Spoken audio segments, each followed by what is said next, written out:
2025 թվականի հուլիս ամսին թվով ներկայացրել են միջինացված ասեմ, երևի թե 20 միջնորդություններ, որ կատարվի առերեսում, որ կատարվի վարութային գործողություն, այդ թվում Սամվել Կարապետյանի մասնակցությամբ։ Թիվը պատկերացրեցիք ու այդ բոլոր միջնորդությունները մեկ էջի վրա չենք գրում։ Մենք չենք զլանում, հիմնավորումներ ենք գրում, պատճառաբանություններ ենք գրում, վերլուծում ենք իրավիճակը, դատավարական նախապատմությունը, որ պատկերացնենք մոտ 1 հատոր, մենք մենակ միջնորդություններ ունենք գրած, որ քննչականը տեղից շարժվի։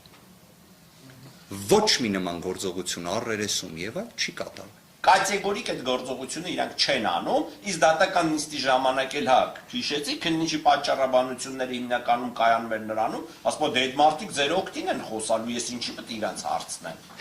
Ու բացի այդ էլի վկաներ կային, հա, երբ որ հարցնում էինք, ասում ենք, այս վկային ինչի չես հարցակննել, ասում դե ձեր օգտին էին խոսալու, ես իրանց խի պետք է հարցակնեմ։ Օրինակ ասում ենք, կարող է այս նյութերից բացի կան կարևոր նյութեր, որը մեր օգտին են ու դու չես ներկայացրել դատարանին, ասում հա, բա այն նյութերը, որը որ ձեր օգտին է, ես խի պետք է ներկայացնեմ դատարանին։ Դրա համար իմ խորին համոզմամբ հաջորդ հենց վառացիորեն, եթե կարաք դատական նիստի ձայնագրամանկրիչը վերցնեք, դուք ինքներդ դրանում կհամոզվեք։ Դրա համար իմ խորին համոզմամբ հաջորդ դատական նիստին, որպես այսպես կոչված պատմոգը, ուղարկեցին նաև դատախազին, որ այ դատախազ ժանելը գնատես այս մարդն ինչ էր խոսում էլի ընդհանրապես։ Ու իդեպ դատախազը սկսեց ճիշտ հակառակը ասել, եւ երբ մենք նիստի ժամանակ ասեցինք մի վարքյան, բա մեր գործընկերը հենց նախորդ նիստին ասում էր, որ չեմ բերելու, չեմ տալու եւ այլն, դատախազը ստիպված փորձելով սրբագրել իրավիճակը, բայց քանի դա բացահայտեցինք, սա էլ նշենք։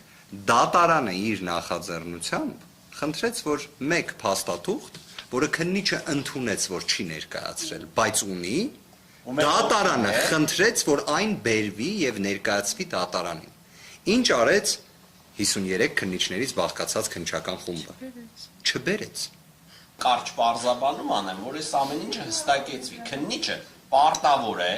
հավաքել ինչպես մեղադրական բնույթի ապացույցներ, այնպես էլ այդ անձի անմեղությունը հիմնավորող ապացույցներ։ Եվ այդ իր հավաքած ապացույցների փաթեթը, եթե կալանքա ներկայացնում, կալանքի ժամանակ ներկայացնի դատարանին, որ դատարանը կարողանա կողմնորոշվել, այս մարդուն կալանավորում է թե չէ։ Բայց հիմա մենք ստեղ ունենք իրավիճակ, որ քննիչը իր բերանով ասում է, որ ես այդ մարդկանց չեմ քննում, քանի որ ձեր օգտին էին ցուցմունք տալու։ Այսինքն դուս է գալի, որ քննիչը դուս է գալիս իր լիազորությունների սահմաններից։ Սպարտակ Պողոսյան